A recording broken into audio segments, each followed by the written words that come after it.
Welcome to my channel. My name's Cody. I'm a private boater, and I'm just going to start this video out with just showing how beautiful the Illinois River is, the clear water, the scenery, and then you usually don't see anyone on these trips. So I really love this river, and what I wanted to show is some highlights. So if you haven't never seen any of my other videos on Illinois, go check them out. But this is Briggs Creek, so I really want to hit this in. This is the start of kind of when everything starts popping off. You got Panther Creek, Gnome Creek, Labrador Creek downstream, but this is your first class 4. This is Rocky Top, and you can go a lot of different ways. So this is a far right line. This was April of 2025. We had like perfect flows, 80-degree weather, so there was more room over here on the right than normal, but you can also run it on the left. Uh, Overall, easy lines, if you can pick your way through, there's just a lot of them. So it's really nice going down with people that kind of know the river for your very first time. This is York Creek. I don't know, I just really like how this rapid is set up. It's really in 3 stages. So you have that first drop towards that rock wall, and now you're kind of just setting up and getting a little bit over to the right for the second drop. The video doesn't give this justice. This actually drops a lot. It's just kind of really fun how it funnels in. And then you're going to just work to the right. If you notice here, I usually go to that rock that's right in front of my boat right now. Usually you have to go to the left side of it, but we have a little bit higher flow, so I just end up being able to sneak over here on this right hand side, but you have a lot of time. And really what you're just trying to do is to stay out of the main current, because this last bend has a pretty decent hole in it. I've never gone into the hole. It definitely looks like a boat flipper, but you know, just try to get to the right over there, and it's usually pretty easy to do. So next we have this Clear Creek, and this is the very bottom. I have a little bit more expanded view on this. This move is really hard to try to. There's this move, which is kind of a pull above these rocks. There is a chute on the left that at different flows it's open, and then the far right is Larry's Line, which you can kind of go along that rock wall and get around. So there's a few different ways to get up, but just stay away from that collection of 3 rocks. Now we are in Fawn Falls. So we've hit South Bend. Usually this is day 2, day 3 that you're heading down here in Fawn Falls.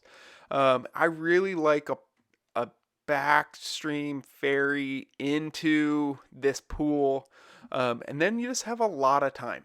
So as flows go down, this drop actually gets a little bit easier. At the flows we're in right now, I'm really worried about my boat getting pushed up on that left side of the chute. Just because so much momentum. So I'm trying to get as close to this rock as possible, dump my speed. And that's why I have my nose as far, perpendicular to the current before I have to spin in. And then that's a pretty good hit. So after Fun Falls, you go scout. This is Greenwall. And I really want to talk about where I messed up here. So this wasn't my cleanest line that I've had. Right here, I make it exactly where I want to, and then I hit this little bit of that hole there, and I don't correct my angle. I should have corrected my boat angle. I should not be doing this as a push. At these flows, we're going through door 2, which I don't know. I believe it's the hardest for me just because it's so tight.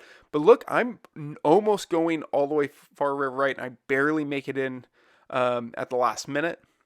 And so I think setting myself up better, not having to push that move, definitely in a 16-foot boat with a passenger, I got lucky. But it's also, I think a lot of times with rafting is don't give up paddling. You see that a lot. And then so I get stuck up on those rocks, and that's not a big deal to be stuck on those rocks there. Take a break. Don't try to get yourself moved. Just, take a breath. And then if it doesn't start coming off in the next 10-15 seconds, then start working through. Now, this is probably one of my better runs through Harvey down here. I really struggle with this last little part. I try to honestly push too far left too early, and then it pushes me back to the right. And then I stay away from the wall, and that's a good time to be able to drop the oar.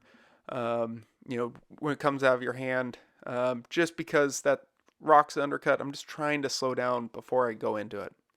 Now we're into Little Greenwall, and this flow is probably the most forgiving for Little Greenwall. So I'm probably a 22 inches too far to the right here.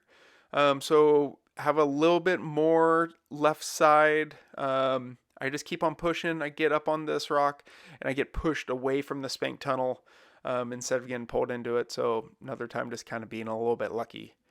This is down right before Submarine Hole. This is called Holey Pohle. And this is just got tons of holes, tons of hits. As water level goes down, it gets really technical. As water level goes up, it gets really flippy. This is kind of a sneaker. This is one that nobody really talks about, but one to look out for. Now, this is Submarine Hole. This is the last of the big rapids, and it's a really good push. So I'm probably not pushing enough with my right oar because I get pushed and turned a little bit. But really, at this flows, I'm just trying to get 50% over to that center rock, and then try to dump my speed before that last little bit. All right, thank you very much.